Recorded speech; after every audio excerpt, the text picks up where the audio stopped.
আমি বর্তমানে আছি একটি সজি ক্ষেতে। এই সজি ক্ষেতটি খুব সুন্দর হয়েছে এবং সজি ক্ষেতটি পরিপূর্ণ হয়ে গেছে। এই সজি গাছগুলো কচু গাছের ন্যায়।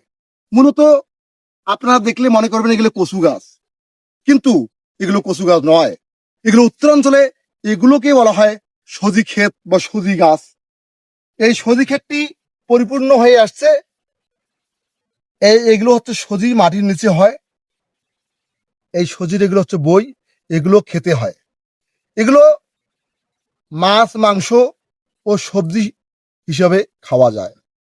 মাছ মাংসের সঙ্গে দিতে পারেন এবং আপনারা চাইলে এগুলো সবজি হিসেবে খেতে পারেন, ভর্তা হিসাবে খেতে পারেন।